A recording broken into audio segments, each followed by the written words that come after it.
செல்வத்துள் செல்வம் செவிச்செல்வம் அச்செல்வம் செல்வத்துள் எல்லாம் தலை. Welcome to Sevichelvam channel. I'm Navani Yuvaraj. 11th standard Jaigopal Garodia girls government higher secondary school, Nanganallur.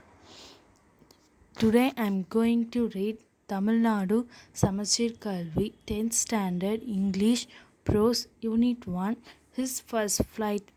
His First Flight. The young seagull was along on a sledge. His two brothers and his sister had already flown away the day before. He had been afraid to fly with them. Somehow, when he had taken a little run forward to the brink of the ledge and attempted to flap his wings, he became afraid. The great expanse of sea stretched down beneath, and it was such a long way down and miles down.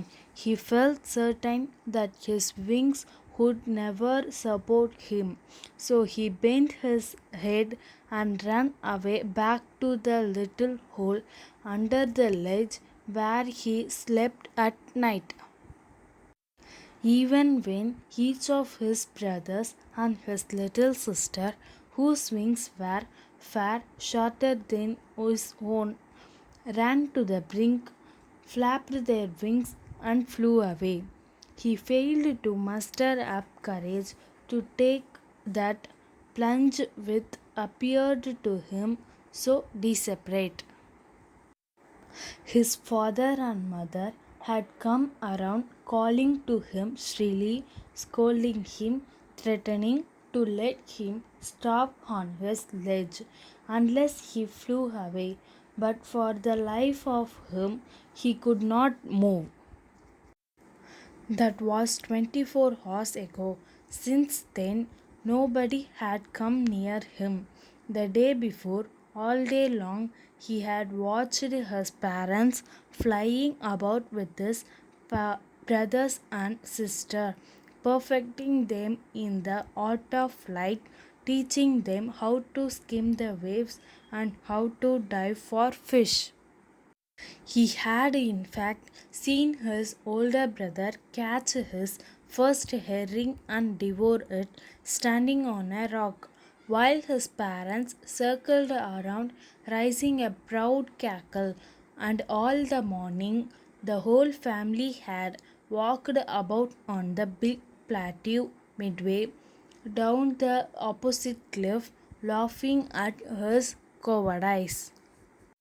The sun was now ascending the sky, blazing warmly on his ledge that faced the south. He felt the heat because he had not eaten since the previous nightfall. Then he had found a dried piece of mackerel's tail at the far end of his ledge. Now there was not a single scrap of food left. He had searched every inch, rooting among the rough, dirt-caked straw nest where he and his brothers and sister had been hatched. He even gnawed at the dried pieces of eggshell. It was like eating a part of himself. He then trotted back and forth from one end of the ledge to the other, his long grey legs stepping daintily, trying to find some means of reaching his parents without having to fly. But on each side of him, the ledge ended in the sheer fall of precipice, with the sea beneath, and between him and his parents there was a deep, wide crack. Surely he could reach them without flying if he could only move northwards along the cliff face. But then, on what could he walk? There was no ledge, and he was not a fly. And about him he could see nothing. The precipice was seen, and the top of it was perhaps further away than the sea beneath him. He stepped slowly out to the brink of the ledge and standing on one leg with the other leg hidden under his wing, he closed one eye, then the other, and pretended to be falling asleep. Still, they took no notice of him. He saw his two brothers and his sister lying on the plateau tossing, with their heads sunk into their necks. His father was preening the feathers on his white back. Only mother was looking at him. She was standing on a little high hump on the plateau, her white breast thrust forward. Now and again she tore at a piece of fish that lay at her feet, and then scraped each side of her beak on the rock. The sight of the food maddened him. How he loved to tear food that way, scraping his beak now and again to wet it.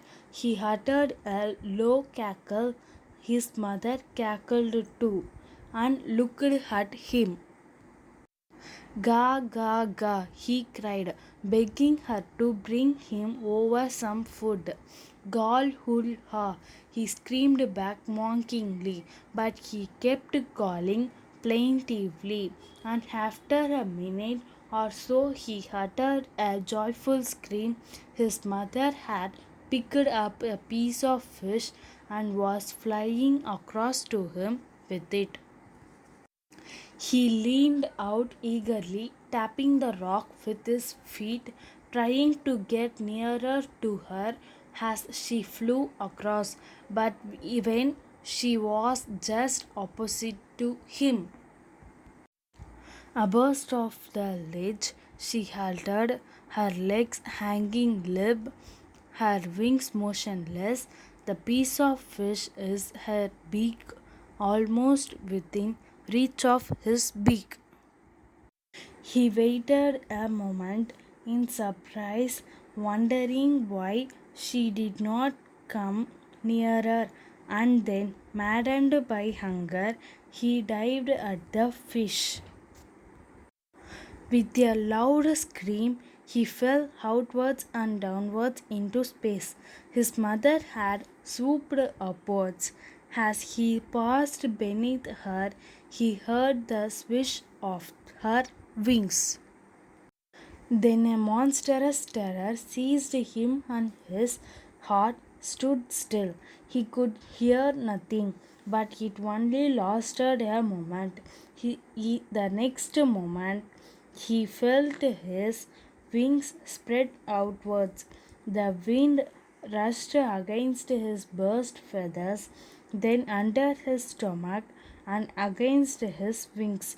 He could feel the tips of his wings cutting through the air. He was not falling headlong now. He was soaring gradually downwards and upwards. He was no longer afraid. He just felt a bit dizzy. Then he flapped his wings once and he soared upwards. He uttered a delightful scream and flapped them again. He soared higher. He raised his burst and banked against the wind. Ga ga ga, ga ga ga, gowl hul ha. His mother swooped past him, her wings making a loud noise. He answered her with another scream. Then his father flew over him screaming. Then he saw his two brothers and sister flying around him, soaring and diving. Then he completely forgot that he had not always been able to fly, and commenced to dive and soar, striking shrilly. He was near the sea now, flying straight over it, facing out over the ocean. He saw a vast green sea beneath him, with little ridges moving over it. He turned his beak sideways and crowed amusedly. His parents and his brothers and sister had landed on this green floor in front of him. They were beckoning to him, calling shrilly. He dropped his leg to stand on the green sea. His leg snagged into it. He screamed with fright and attempted to rise again, flapping his wings. But he was tired and weak with hunger, and he could not rise, exhausted by the strange exercise. His feet snagged into the green sea, and then his belly touched it, and he snagged no further. He was floating on it, and around him his family was screaming, praising him, and their beaks were offering him scraps of dogfish he had made his first flight. About the author Liam O'Flaherty, 1896 to 1984, was an Irish novelist and short story writer and a major figure in the Irish literary renaissance. He was a founding member of the Communist Party of the Ireland. A native Irish speaker from the Gaeltacht, O'Flaherty wrote almost exclusively in English, except for a small number of short stories in the Irish language. He spent most of his time in traveling and lived comfortably and quietly outside the spotlight. நன்றி வணக்கம். இந்த செல்வம் உங்களுக்கு பிடிச்சிருந்தால் like பண்ணுங்கள், share பண்ணுங்கள், comment பண்ணுங்கள், மறக்காமல் subscribe பண்ணுங்கள். தேங்க்யூ.